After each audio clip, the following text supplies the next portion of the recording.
こんにちは。ゼロから宅建士第9回です。前回は広告と業務の規制について学びました。今回のテーマは35条の重要事項説明です。宅建士にとってまさに中心となる仕事です。まずは説明の基本ルールを固めていきます。誰がいつどうやってを軸に整理しましょう。はじめに重要事項説明とは何かを確認します。これは契約を結ぶ前に行う大切な説明です。物件や取引条件のうち重要な点を相手に伝えます。お客さんが内容を理解して判断するための制度です。これは取引の後のトラブルを防ぐためのものです。宅建業法の35条がこの説明を業者に義務付けています。略して重説や35条書面とも呼ばれます。説明をたたると監督処分の対象になることもあります。今日は4つの問いに沿って学んでいきます。1つ目は誰が説明をするのかです。2つ目は誰に、そしていつ説明するのかです。3つ目はどうやって説明するのか、その方法です。4つ目は IT 重説と業者間での省略のルールです。どれも試験で問われやすい大事なテーマです。それでは順番に見ていきましょう。まず、誰が説明をするのかです。説明ができるのは宅地建物取引士だけです。宅建士でない社員は重要事項の説明をできません。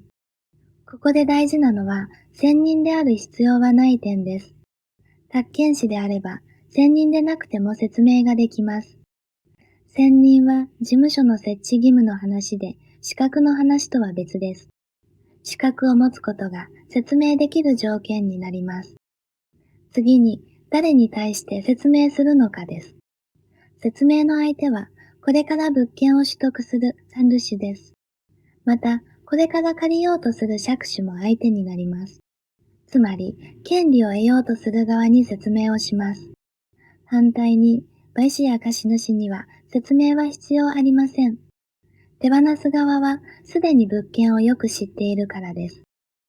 自ら買主となる取引でも、買主への説明は必要です。権利を取得する側を守る、それが説明の目的です。続いて、いつ説明するのか、です。重要事項の説明は、契約が成立する前に行います。契約を結んでしまった後では意味がありません。お客さんが契約するか判断する前に説明します。判断に必要な情報をあらかじめ渡すためです。遅くとも契約を結ぶ直前までには説明を終えます。契約の前に説明としっかり覚えましょう。では、どうやって説明するのかです。まず、重要事項を書いた書面を相手に交付します。これを重要事項説明書や35条書面と呼びます。そして、その書面を使って口頭で説明します。書面には宅建士の記名が必要とされています。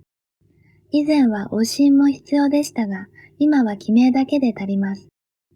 書面の交付と口頭の説明はセットで行うのが原則です。説明の時には宅建士証を提示します。ここが試験でよく問われるポイントです。重要事項の説明では必ず宅建士証を提示します。相手からの請求がなくても提示が義務です。この点が37条書面の時との違いになります。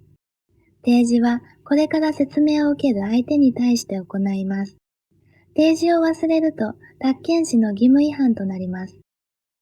宅建士証の提示について表で整理します。重要事項の説明では請求がなくても提示します。一方、37条書面の交付では提示義務はありません。ただし、取引の関係者から請求があれば提示します。これは宅建士の一般的な義務として定められています。35条は請求なしで提示と押さえておきましょう。近年は IT 重説も認められています。テレビ会議などを使い対面せずに説明できます。遠くに住むお客さんにも対応しやすくなりました。画面越しに宅建士証を相手が確認できることが必要です。また、重要事項説明書は事前に送っておきます。相手が書面を確認できる状態を整えておきます。映像と音声で双方向にやり取りできる環境が条件です。通信が途切れたときは、説明を中断する対応も必要です。相手の承諾があれば、書面を電子データで渡せます。最後に、業者間取引の特例です。荷主や借主が宅建業者である場合の話です。この場合、口頭での説明は省くことができます。相手もプロなので説明までは求められません。ただし、35条書面の交付は省略できません。書面の交付を省くと、業法の違反になってしまいます。説明は省ける、書面は必要と区別しましょう。ここで間違いやすい点を確認します。説明する宅建士と記名する宅建士は別々でも良いです。どちらも宅建士であれば、同じ人である必要はありません。また、説明を行う場所に法律上の決まりはありません。事務所以外の場所で説明しても問題はありません。そして35条書面と後で学ぶ37条書面は別のものです。35条は契約の前、37条は契約の後に交付する書面です。今日のポイントを表でまとめます。説明できるのは専任でなくてよい宅建士です。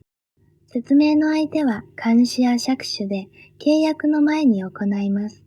方法は記名した書面を交付し、口頭で説明します。宅建士証は請求がなくても提示が必要です。似た制度と混同しないよう丁寧に区別しましょう。この4点を確実に押さえておきましょう。ここで今日のクイズです。重要事項説明について正しいものはどれでしょうか？ A は説明は専任の宅建士でなければできないです。B は宅建士証は請求があった時だけ提示するです。C は荷主が宅建業者なら説明を省略できるです。少し考えてみてください。正解は C です。業者間では口頭の説明を省くことができます。A は誤りで説明する宅建士は専任でなくて良いです。B も誤りで説明時は請求がなくても提示が必要です。今日のまとめです。重要事項の説明は宅建士が契約の前に行います。説明の相手は物件を取得する管理主や借主です。書面を交付して説明し、宅建士証も提示します。この提示は請求がなくても必要でした。IT 重説が可能で、業者間では説明を省略できます。書面と説明でお客さんの判断を支える制度でした。次回も重要事項説明の続きを学びます。テーマは具体的に何を説明するのかです。売買と貸借で説明する事項がどう違うかを整理します。水害ハザードマップなど新しい事項も扱います。この動画が役に立ったら高評価とチャンネル登録で応援していただけると嬉しいです。それでは次回お会いしましょう。